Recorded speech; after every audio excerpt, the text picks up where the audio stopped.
Good morning everyone, welcome back to my channel Srija and mom লাইফস্টাইলে। তো আজকে আমি সকাল সকাল শুরু করেছি আমার ভিডিওটা।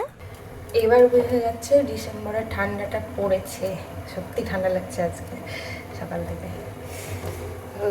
ঠান্ডা ঠান্ডা লাগছে। আজকে আর কাচাকুচি করবো না, আজকে সব মেশিনে করে দেবো ঠান্ডাতে।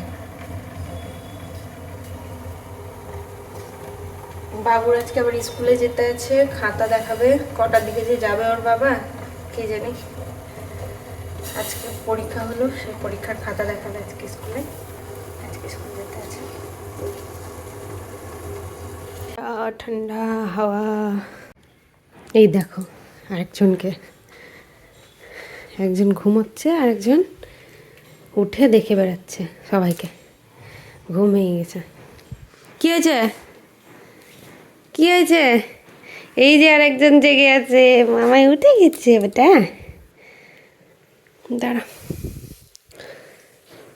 ওলে বাবা ওলে বাবা, তো বলো মুখ, উঠো উঠো উঠো উঠো, বলো রাধে রাধে রাধে রাধে, গুড মর্নিং। বন্ধুদেরকে গুড মর্নিং বলে দাও, বলো Radhe Radhe, good morning good morning good morning good morning বলছে সবাইকে।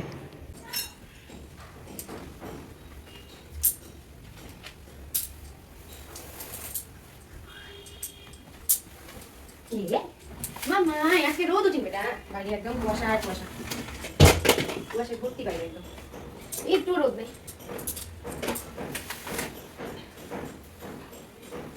10টা বেজে গেছে সকাল, তাও দিয়ে রাতার কথা কিছু নেই। উঠু উঠু উঠু উঠু,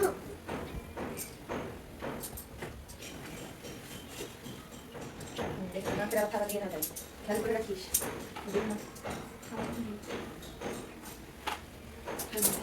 ঠান্ডা ঠান্ডা ঠান্ডা, কত ঠান্ডা লাগছে আমাকে, ঠান্ডা লাগছে ঠান্ডা লাগছে। আগে পড়ো আগে পড়ো।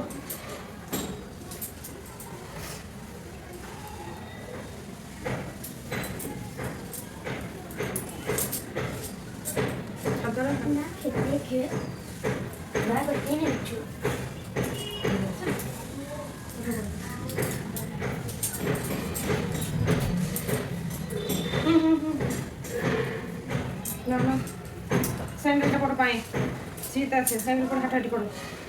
স্যান্ডেলটা দিয়ে দেবো কাউকে না করে কি শুকাবে না, এখন শুকাবে এক সপ্তাহ লাগবে। দেখো না ঘোরাতে হবে আজকে থেকে, ঘোরাবো হাত দিকে, বলবো না ঘোরাতে কেমন করে ঘোরাবো বলো তো নাকেরটাকে।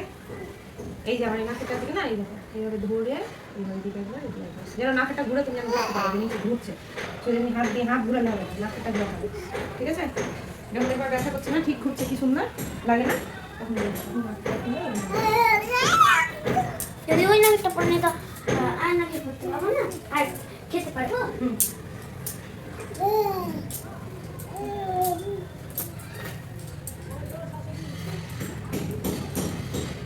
আমার ধরতে অসুবিধা হচ্ছে এত ছোট না,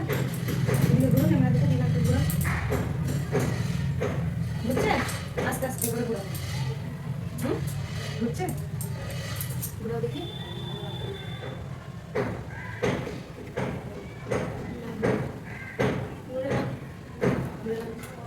লকটা নিয়েছে, লকটা ঘুরবে, নিচে লকটাও ঘুরবে, ঘুরবে বুঝছে না?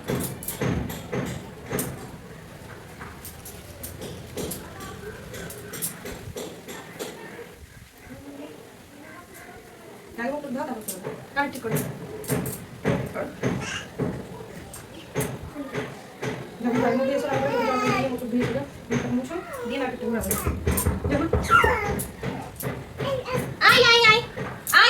তুমি নাক ফুটে করবে, করবে নাক ফুটে করবে তুমি, হ্যাঁ করবে কি বলো? তোমার নাকটা ফুটে করে দিই, চলো চলো নাটক করবো। যাও যাও যাও, বাথরুমে যাও, তুমি যাও, ঘুম ফ্রেশ হয়ে গেছে, যাও ঠিক দিও চলে আসো।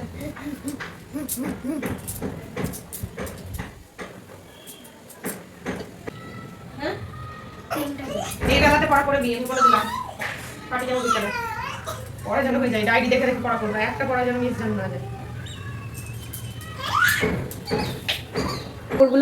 কাপড়গুলোকে আমি এক সাইডে করে নিয়েছি, আর কিছু পটের ছিল সেইগুলোকে আমি ভালো করে ধুয়ে পরিষ্কার করে নিয়েছি, সেই একসাথে আজকে মেশিনে দেবো, কারণ আজকে বাইরে রোদও নেই, প্রচণ্ড ঠান্ডা, মেশিনে তাও একটু হালকা শুকিয়ে যাবে, হাওয়াতে দিলে পুরোটা শুকিয়ে যাবে। তো চলো আমি এগুলো মেশিনে ভরে দিয়ে আসি, যা খিদে পেয়েছে ওই জন্য কিছু খাবার নিয়ে আসি, আর ততক্ষণ ওরা টিভি দেখো দুজনে। ওই দে টুনির মা টিভি দেখছো দিদির সাথে, ভালো একটা কিছু লাগিয়ে দাও, দিদি বুনো দেখবে, ভালো কিছু একটা লাগিয়ে দাও, বুনো দেখবে তাহলে। আর ফেভারিট সং দেখবে? হ্যাঁ ফেভারিট সং লাগিয়ে দাও, দাঁড়াও।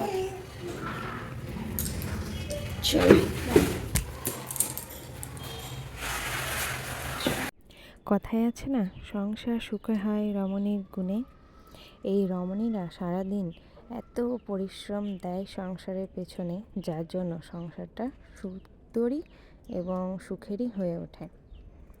কিন্তু এই রমণীদের খেয়াল রাখার লোক খুবই কম আছে।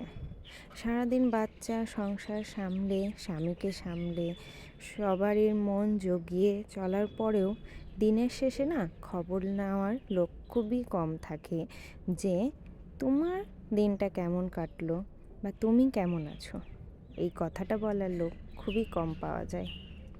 অনেক ভাগ্যবান মেয়েই থাকে যাদের এই খবর নেওয়ার লোক অনেক থাকে। অনেক না থাকলেও তার হাজব্যান্ড নিশ্চয়ই দিনের শেষে তুমি কেমন আছো, তোমার আজকে দিনটা কেমন কাটলো, তোমার কোন জিনিসটা ভালো লাগলো, কোনটা খারাপ লাগলো, সেটা জিজ্ঞেস করার মানুষ থাকে। কিন্তু অনেকেই আছে যা দিনের শেষে নিজেদের কথাই বলতেই ব্যস্ত থাকে, অন্যের বা সামনের মানুষটা মনের কথা জানার চেষ্টা কিন্তু অনেকেই করে না। ঠিক তেমনই আমার জীবন কেটে যাচ্ছে, বাচ্চা টাচ্চা স্বামী সব সংসার সামলে। কিন্তু আদৌ আমি ভালো আছি কি না, আমি এই প্রশ্ন এখনও নিজেও পাইনি, আশা করি পেয়ে যাব। কিন্তু যতদিন না প্রশ্নের উত্তর পাইনি ততদিন তো আর খারাপ থাকা যায় না, ভালো থাকতে হবে নিজেকে, এবং নিজেকে ভালো না রাখলে আমি পরিবারের কাউকেই হয়তো ভালো রাখতে পারবো না। তার জন্য ধরো আমার নিজের মনটাকে ভালো রাখার জন্য এই সংসারের টুকিটাকি কাজের মধ্যে নিজেকে ব্যস্ত রাখতে হবে, আর এই ব্যস্ত রাখার মধ্যে দিয়েই আমার জীবনটা একটু একটু করে কেটে যায়। তোমাদের সাথে আমি আমার ডেলি ব্লগ শেয়ার করে থাকি, এতে তোমরা দেখতে পাও আমি কাজকর্মের মধ্যে দিয়ে আমার দিনটা।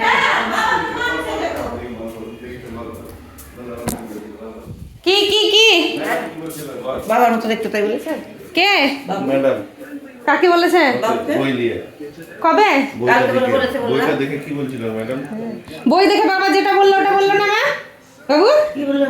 হ্যাঁ, যে এই বইটা যে একবার রপ্ত করে নিতে পারবে পুরোটা, তাকে আর পিছনে পুরো দেখাতে হবে না। ইংলিশ বইটা ওর বাপ তোর থেকে বেশি ওর বাবা যেটা বললো ওটাই ওর ম্যাম বললো। বেকার বুদ্ধি তো নাই। আর ওই কাকার মতো রয়েছে তোমার শ্বশুর। এটা আমার শ্বশুর। আয় আয় সংসারের টুকিটাকি কাজ যতই করি না কেন, রান্না বান্না করাটা সব মেয়েরই শখ বলতেই পারো।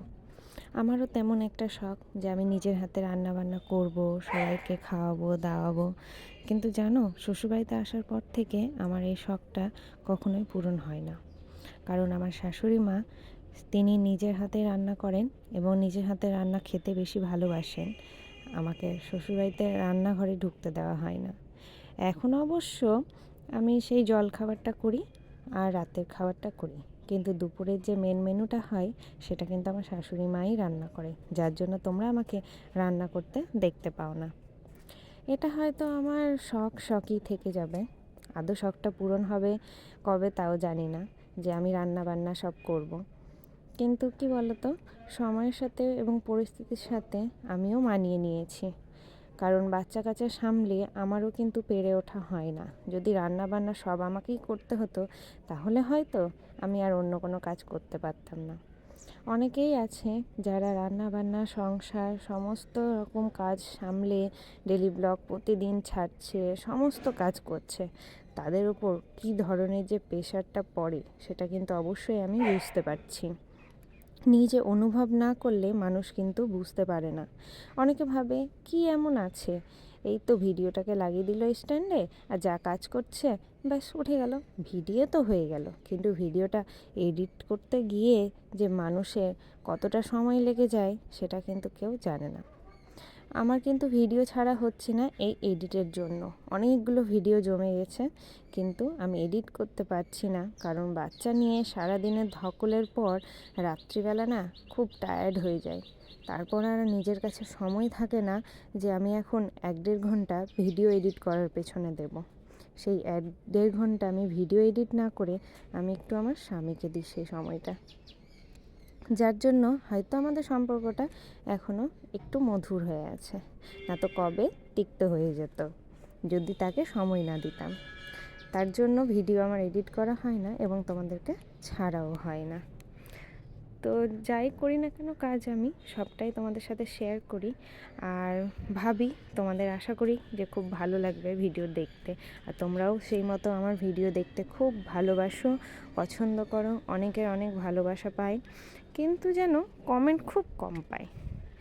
তোমাদের যদি আমার ভিডিও একটু ভালো লাগে বা কোনো প্রশ্ন থাকে তোমরা অবশ্যই আমাকে করতে পারো, আমি চেষ্টা করব তার যথার্থ উত্তর দেওয়ার, কারণ তোমরা প্রশ্ন করলে আমার খুব ভালো লাগবে আর এবং উত্তর দেওয়ার আগ্রহ আমার থাকবে, আর নতুন নতুন করে আরও ভিডিওটাকে ভালো করার চেষ্টা আমি অবশ্যই করব।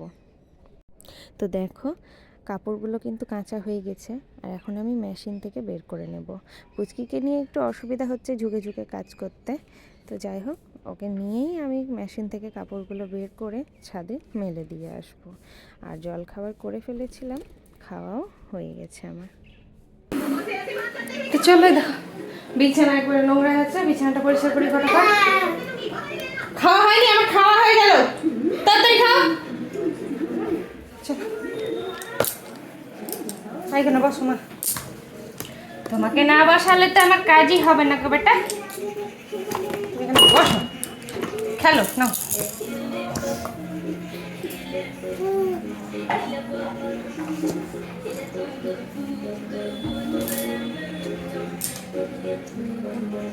তো চলো বিছানাটা ফটাফট গুছিয়ে ফেলি, কারণ বিছানা গোছানোটা একটা সবথেকে বড় কাজ, কারণ বাচ্চা কাচ্চার বিছানা যেন একদমই পরিষ্কার থাকে না, সব সময় একদম নোংরা হয়ে থাকে। আর আমার না বিছানার নোংরা একদমই ভালো লাগে না। এর আগের ভিডিওগুলোতেও তোমাদের আমি বলেছি যে বিছানা যত টিপটপ হয়ে থাকবে, পরিষ্কার থাকবে, তত দেখতে বেশি ভালো লাগে। কিন্তু বাড়িতে বাচ্চা থাকলে বিছানা তো নোংরা হয়ে থাকবেই, কিছু করার নেই, কিন্তু আমি চেষ্টা করি যতটা পারি পরিষ্কার করে রাখার। এখন আবার কি হয় জানো, এখন আবার ছোটোটাকে যদি একটু বেশি ভালোবেসে ফেলছি তাহলে বড়টার রাগ হয়ে যাচ্ছে যে তুমি বুনুকে বেশি ভালোবাসছো, আমাকে বেশি ভালোবাসছো না, ওকে কোলে নিয়ে আদর করছো, আমাকে আদর করছো না, মানে যা হয়। কিন্তু কি বলতো, সৃজা অনেকটা বোঝদার হয়ে গেছে, বলতে পারো বুদ্ধিমান হয়ে গেছে, এখনও অনেকটা বুঝে গেছে যে না বুনু ছোট, বুনুর কেয়ার একটু বেশি দরকার। আমি সৃজাকেও যথেষ্ট ভালোবাসি, কারণ ওকে ভালো না বেসে থাকতে পারা যায় না, ও এতটাই ভালো। তো যাই জন্য যাই জন্য বলছি, আসলে তার জন্য ধরো একটু তো হয়ে যায় ডিসব্যালেন্স, কারণ কখনো হয়তো ছোটোটা কাঁদছে তাই বড়টার দিকে হয়তো ধ্যান দিতে পারি না, ছোটোটাকেই চোপাতে লাগি, তখন ও হয়তো কাঁদছে কোনো কারণের জন্য, ওকে হয়তো একটু বকে দিলাম কান্নার উপরে, তখন ও বলে যে মা কই বুনু কাঁদলে তুমি তো বকো না, আমি কাঁদলে গেলে আমাকে আরও বেশি বকে দাও, হ্যানা করো ত্যানা করো, মানে একটু রাগ অভিমান মাঝে মাঝে হয়। আসলে দু বোন বা দু ভাই বোন থাকলে গেলে বাড়িতে এরকম জিনিসটা হয়।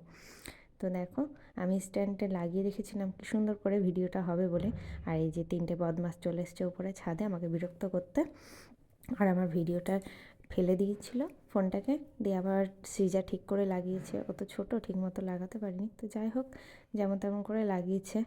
আর এদিকে ভিডিওগুলো একদমই উঠছে না, আমরা অনেক কথা বলছিলাম, ইয়ার্কি ফাজলামও করছিলাম, আর পুচকিটাকে দেখো বাস্কেটের ভেতরে ভরে দিয়েছি, কারণ ওর বাবা বলল তুমি ওকে নিয়ে এবার বাকি কাজটা করো, তাই আমি বাস্কেটের মধ্যে ভরে দিয়েছি। ওর বাবা আবার আড়াল থেকে দেখছিল আমি কী করছিলাম, দিয়ে চলে এসছে, এসে আবার ফটো তুললো। আর এখন আমরা যাচ্ছি সৃজার স্কুলে, কারণ আজকে ওর রেজাল্ট আছে। তো আমরা এখন চলে এসেছি সৃজার স্কুলে খাতা দেখতে, আর এই দেখো পার্কে সবাই খেলছে। দেখা যাক ও কেমন রেজাল্ট করেছে, ভালো না খারাপ সবটাই তোমাদের সাথে শেয়ার করব। সায়েন্স আর ম্যাথ। আচ্ছা চলো দেখা যাক। বাচ্চারা সব খেলছে, আমিও খেলবো। সিজাও খেলবে কিন্তু তার আগে ওর খাতাটা দেখিনি, তারপর ও খেলবে। চলো খাতা। খেলছে দেখো, ফ্রেন্ড পেয়ে গেছে, ফ্রেন্ড পেয়ে খেলা চালু হয়ে গেছে।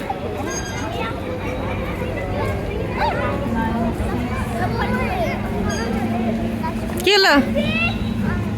আলিশা ভালো লাগছে। শেনকোর কালেকশনগুলো সত্যি দুর্দান্ত ছিল, খুবই খুবই খুবই ভালো ছিল। আর এখান থেকে আমরা সিজার জন্য একটা নাখেন নিয়েছিলাম, আর আমার তো খুবই ভালো লেগেছে। তো বন্ধুরা আমরা অনেকক্ষণ হয়ে গেল চলে এসেছি, অনেকক্ষণ বলতে 1 ঘন্টা হলো আসা, শেনকো থেকে চলে এসেছি। আর এই দেখো মামাকে বাড়িতে রেখে গেছিলাম, ওইটা মাকে দেখে কত খুশি, মাকে দেখে। সিজা পড়তে বসে গেছে কারণ ম্যাম আসবে পড়াতে, পড়া হয়নি।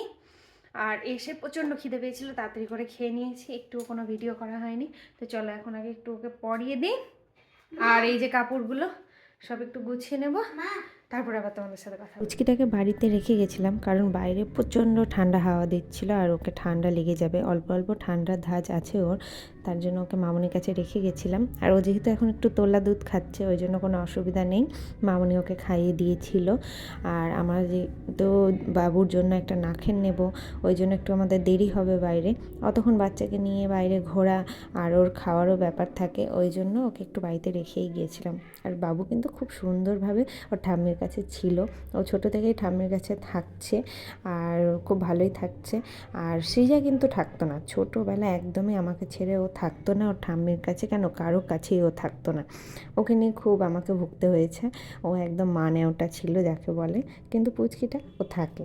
আর দেখো আমি ওকে এখন ঘুম পাড়িয়ে দিই। তো দেখো এতক্ষণে মামায় ঘুমালো, বাজে সন্ধ্যে 6:30, আর এই টাইমে ও ঘুমিয়েছে সন্ধ্যা 6:30তে একদম। আর আজকে সেন্ট করতে গিয়ে এত সুন্দর সুন্দর সেট দেখলাম না, মন ভরে ভরে গেল। আর ভরে গেল।